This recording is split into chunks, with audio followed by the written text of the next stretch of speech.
Lost and Found by Lynda Bellingham, narrated by Lynda Bellingham. Prologue. It was a crisp, clear October morning in Montreal, Canada. The sun glinted on church spires. The trees on the hills round the city were a blaze of red and gold against a clear blue sky. A young woman, clutching a bundle in her arms, climbed into a yellow cab. She seemed to be talking to herself. As the taxi made its way through the morning rush hour, she gazed out of the window, as though seeing her life flashing past outside. Then her eyes turned down to the baby in her arms. She drank in every feature of the upturned face. She counted the tiny fingers curled round her thumb. She whispered urgently to the little face gazing at her intensely. "I love you, dear.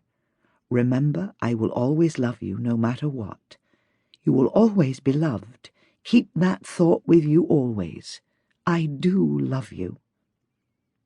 The cab stopped suddenly and she struggled out and paid the driver. She turned and climbed the steps up to the front door of a large townhouse, a doctor's surgery. The door opened and the young woman was swallowed up inside. Anyone watching the door would not have long to wait before it opened again and the girl reappeared. As she paused on the top of the step, it was clear she was no longer holding the baby, and that her whole demeanour had changed. She seemed bereft, lost and defeated. Her small frame seemed to have shrunk into her coat. She moved down the steps and crossed the road, looking neither right nor left, taking cover from the seasonal wind in a bus shelter. The sun was still shining, but the winter wind that would soon bring the snow was teasing the litter on the street, reminding folk to wrap up warm. The young woman waited. A few minutes later, across the street and round the corner came a couple. He was handsome, wearing a pilot's uniform, tall and ramrod straight, with a classic RAF moustache. The young woman was beautiful and very elegant in a fitted suit, with a neat hat set at a jaunty angle. She had her arm through his and they were laughing.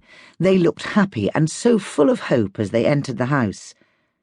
As the girl waited, pulling her coat round her for warmth and comfort, the big door opened again, and the young couple emerged from the house, engrossed in the bundle between them.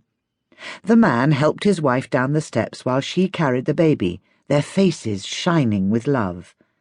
They walked to a car parked just round the corner, and the young woman carefully handed the bundle to her husband before she got in the back. Then the husband handed her the baby. She was smiling as she shut the door, first carefully arranging her coat inside. He walked round to the driver's side and got in the car.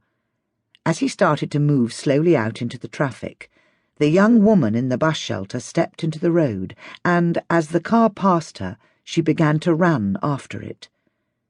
The young husband caught the movement and looked back at her in his driver's mirror.